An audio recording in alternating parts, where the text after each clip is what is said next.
Okay, today we will start lesson 2 is matter around us pure, right? What we will discuss in this chapter, matlab what is the main in this chapter we have to learn about matter, okay? Types of matter, write down. Already you had discussed what is matter.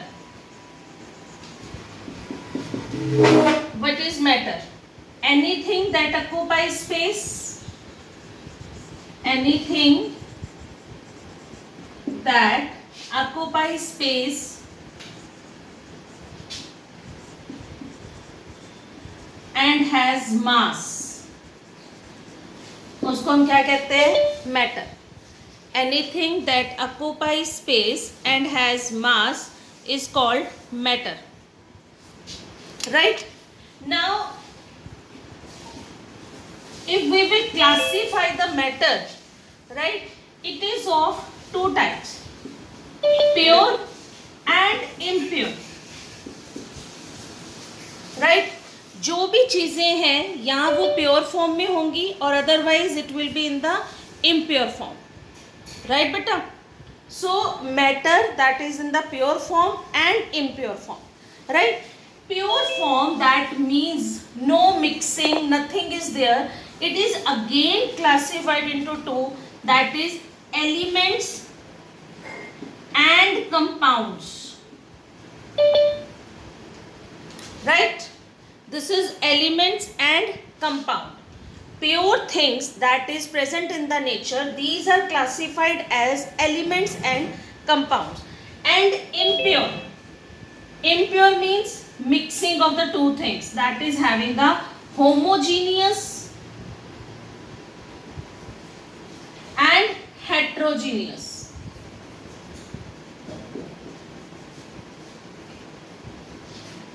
right? Homogeneous and heterogeneous, that means what we are talking कि matter is what? Anything that occupies space and has mass, ठीक है जी? That is called matter. अब matter is classified into two types. One is called pure form and other one is called impure. Impure को we can also say that the mixture. Mixture, that means the mixing of the two things. That makes the things impure. Suppose if I am talking about any pulses, if I am talking about any pulses or the rice, and I am adding in rice I am adding the some of the you can say the pulses, right? Beans, if I will add it, so what that is? That is not the pure form. So what is the other name of that impure form? That is a mixture. That means that is a mixture because it is not a single, matlab a single component is not present, two or more components are present, right, in indefinite proportion. Indefinite proportion means we don't know how much pulses are there, how much you can say the rice are there, right? So that is called the mixture and that mixture is called the impure form. A mixture is also of two types, homogeneous and heterogeneous. Homogeneous जिसमें same component होंगे and heterogeneous जिसमें different components होंगे, right? Now we will discuss the definitions of all these things, then we will differentiate between them, right beta? So let's start with the pure substance.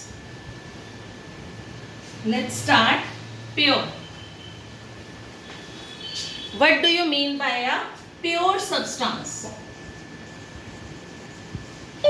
First we will understand the definitions or the meanings of all these terms, then we will differentiate between these terms. Then we are able to differentiate. If we will learn it properly, then we are able to differentiate between them. What is the meaning of pure substance? Write down.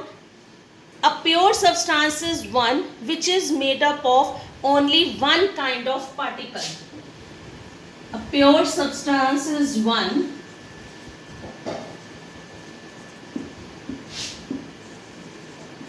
Excuse me ma'am. हाँ जी. Ma'am आपने इससे पहले कुछ कराया है? हाँ जी.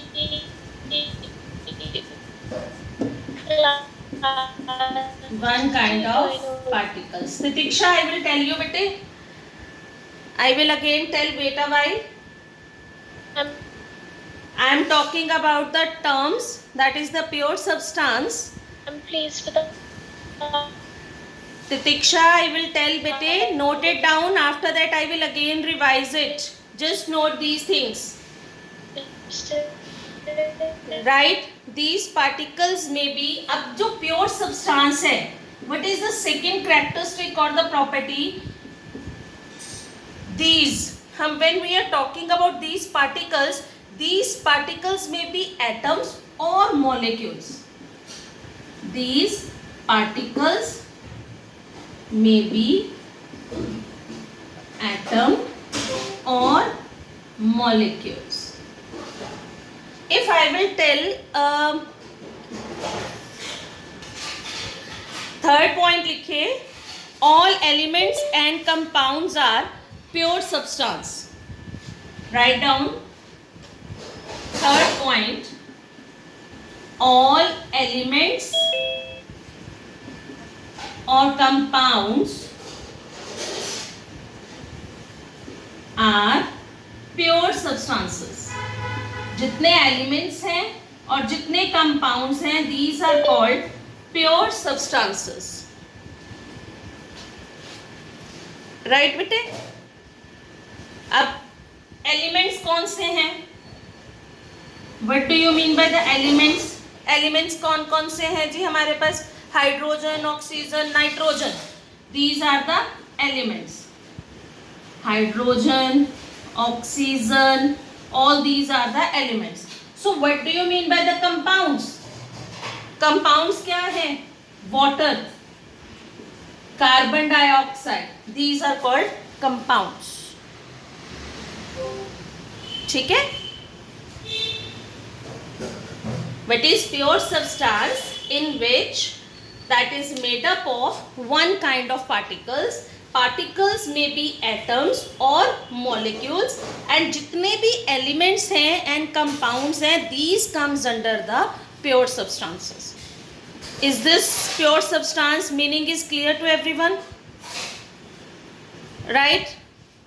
Then we will write down the elements. We will understand the term elements. excuse me ma'am. हाँ जी बेटे, let's start with the elements. Now we will try to understand the meaning of elements. After that we will write down the difference. Right bete? Right. It is a substance. Element is a substance which cannot split. It is a substance which cannot split. Split means which cannot break. Right? Split up into two or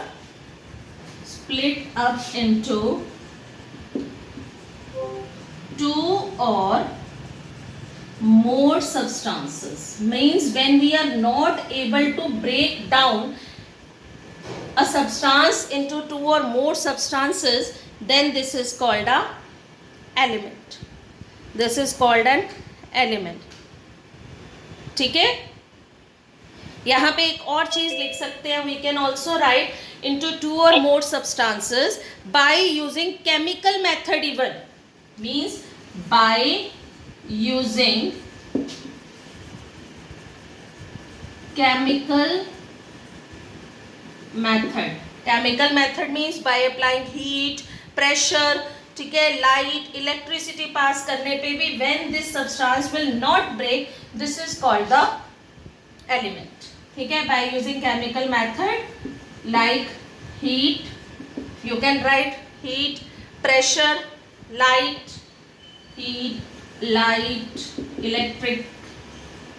किसी भी method से when we are not able to separate or split up into split the substance into two or more substances, then this is called an element. Example: hydrogen, oxygen.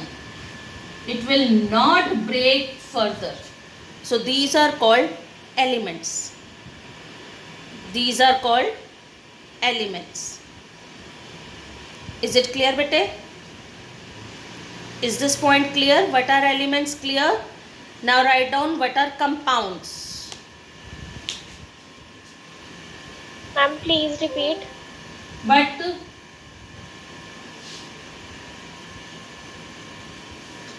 Ma'am, elements बता दो फिर से. बच्चे hydrogen is not able to break further, मतलब we are not able to split the hydrogen further, then this is called the element. That means the element if after applying by means when we are passing the current, ठीक है, suppose when we are passing the current in the water, it can breaks down into the hydrogen and oxygen. This can be breakdown, means when a substance will not able to break down further, this is called an element. Example, hydrogen and oxygen. Clear bete? Write down compounds. Ma'am एक minute. हाँ जी करण, Elements में it is a substance which cannot split into two or more substances by using chemical method. उसके बाद क्या था? By heating, by applying pressure, by applying electric current, means with किसी भी method से when it is not able to split, that is called an element. Compounds, it is a substance which is made up of two or more elements, is a substance which is made up of two or more substances,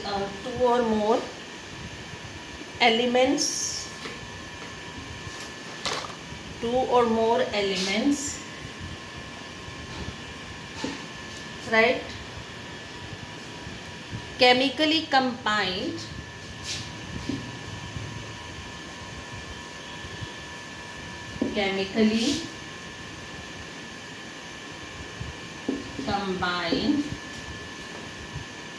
in fixed proportion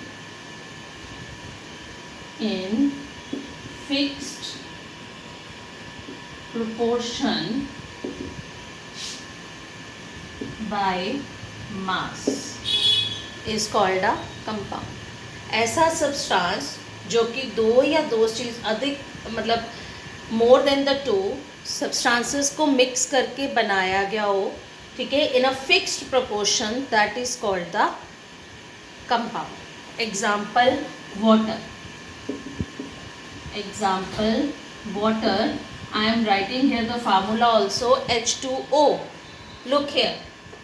इसका जो atomic number है, अभी आपको atomic number की इतने नहीं पता, मतलब अगर मैं इसको बोलूँ तो इसके पैर में 2 है, हाइड्रोजन का नंबर 1 होता है, 1 into 2 दैट इज द, ठीक है, और ऑक्सीजन जो होता है हमारे पास उसका एटॉमिक नंबर 8 होता है और मास नंबर उसका 16 होता है, तो 2:16 दैट इज 1:8.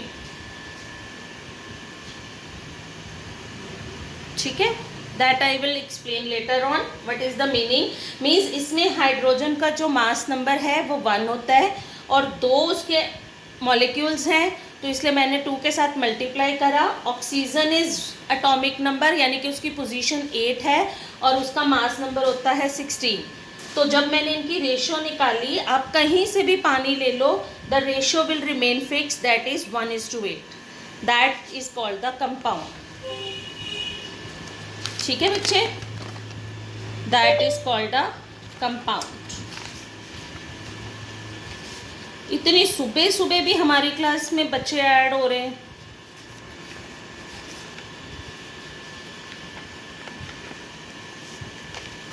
ठीक है बेटा, elements are joined together to form compound. Is it clear बेटे? यहाँ तक डाउट है? यहाँ तक किसी को डाउट? ठीक है,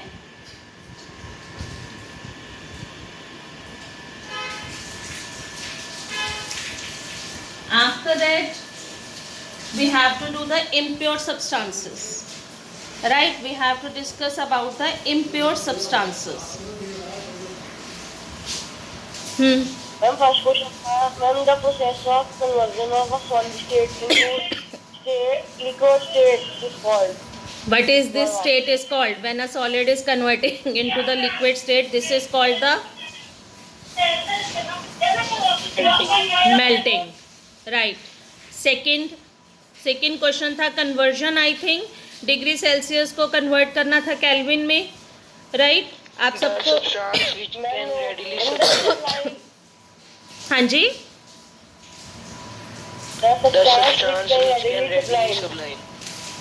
sublime. Okay, वो already we discussed कि that is directly from the one state to the third state, that is called the sublimation process. I think उसमें option क्या थी? Naphthalene balls, right? Naphthalene, right? Then the third one was the conversion of the degree Celsius to Kelvin scale. ठीक है, वो सबका ठीक था most probably. We have to add the 273 in that if we want to convert the degree Celsius to the Kelvin. Then we have to add 273. I think the answer may be, I think 325. Yes, ma'am. है ना, 325 Kelvin. Now the next question. Affecting the rate of evaporation. ये सबका बहुत अच्छी तरह से everyone had attempted in very nice manner. All of you attempted in a very nice manner. Even in question paper we asked about the two factors, but most of the student they had written the 4 factors. सभी ने लिखे थे. ये question बहुत अच्छी तरह attempt था. Surface area, temperature, wind speed, humidity and even all of you explained in a very proper manner. ठीक है, इसमें किसी की कोई प्रॉब्लम नहीं थी. Next question.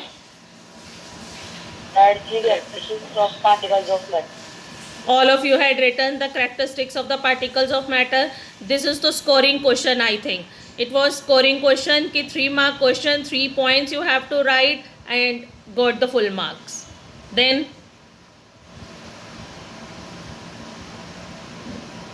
next question. Why a gas fills the container from which it is kept. इसमें number कटा है. We deduct the half mark somewhere because अगर देखो this question carries the I think 1.5 mark, right? So at least 3 factors, 3 points you have to mention. आपने क्या लिखा कि these are the gas fills the container because this is loosely packed. That's all you had written this thing. But 1.5 mark question carries the 1.5 mark. Then that means we have to write down 3 factors of the gaseous state. Means first factor you have to write that is the particles are loosely packed.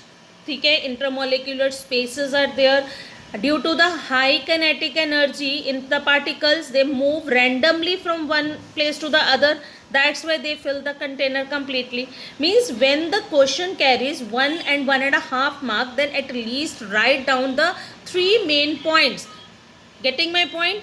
Kinetic energy mentioned loosely, मतलब particles are loosely packed, the space is more denser है, less denser है, intermolecular force of attraction between the particles is very less so that they can move randomly. Yeah, that we have to write. Next question. Next question था I think latent heat of fusion and the next question था, ये गलत नहीं हुआ, मैं बताती हूँ. But you had return, मैंने आपको बोला था कि लेटेंट हीट ऑफ फ्यूजन आए या लेटेंट हीट ऑफ वेपोराइजेशन आए. बच्चे ये क्वेश्चन आपका हाफ ईयरली में भी आने वाला क्वेश्चन है. सो उसमें भी ध्यान रखो कि गलती कौन सी नहीं करनी. When this question will come, that means we have to write the amount of the 1 kg of a solid is converted into liquid at its melting point at its atmospheric pressure. Means when you will not write these 2 points at its melting point and atmospheric pressure, then the marks will deduct. इसमें ये दोनों points आपके और 1 kg to the solid to the liquid. That means you have to write कि solid to liquid लिखना है, atmospheric pressure, melting point, ये तीनों पॉइंट इसमें होने चाहिए. Then you will get the full marks. ठीक है, अगला क्वेश्चन था जिसमें काइनेटिक एनर्जी वाली रीज़न आना था कि जो उसमें है कि वहाँ नहीं, काइनेटिक एनर्जी नहीं, क्वेश्चन क्या था अगला? Ma'am the temperature of a substance remain constant during the empty and or BPD. वो break down of between the particles you have, वो हाफ मार्क का था, ठीक है। देन द नेक्स्ट क्वेश्चन, यहीं से नंबर कटे हैं और लास्ट में आई थिंक एक नंबर का आधा नंबर कहीं पे कटा है, वो भी डिस्कस करते हैं। और क्या था क्वेश्चन बोलना अगला? Difference. Between solid, liquid and gases. इसमें बहुत सारे बच्चों का आंसर सही है, बट मोस्टली कुछ बच्चों ने क्या करा है, they had written like the random differences. No, I told you कि on the basis of given है compressibility, rigidity, whatever, then you have to differentiate between solid, liquid and gases on the basis of those parameters only. हमें बाकी explanation नहीं देनी। Is it clear? ये चीज़ें थोड़ा ध्यान रखो, कोई ज़रूरत नहीं है क्वेश्चन को लंबा करने की, ठीक है। They ask you on the basis of these parameters you have to differentiate, then you have to differentiate. Then next question. हाँ जी, Activity based question. मैम जी मेरा डिफरेंस है, इसमें मैंने सॉलिड में लिखा है the particles of matter are tightly packed, लेकिन आपने लिखा है साइड में स्पेस इज लेस। आप पार्टिकल्स आर लूजली पैक्ड ना, what actually intermolecular spaces we are talking about, then we have to mention the intermolecular space. मैं यही चीज़ बच्चा आई एम क्लियरिंग इट कि whenever on the basis of parameters they are saying, then you have to mention that point also, that term also, you have to use that term also, ठीक है। Next क्या था भवांश? एक minute, अगला question क्या? हमें activity based question था क्या? मैम हाँ, कॉपर सल्फेट जो है व्हेन वी आर एडिंग, तो उसमें क्या चेंज आता है, उसमें kinetic energy, those who had not written the kinetic energy word, वहाँ पे हाफ मार्क डिडक्ट हुआ, बिकॉज जब हम किसी चीज़ को गर्म करते हैं विद द रेजिंग ऑफ या increase of the temperature, the particles they acquire the energy, that is the kinetic energy of the particle also increases, that's why they will move और द कलर विल चेंज। हाँ जी बच्चे बोलो।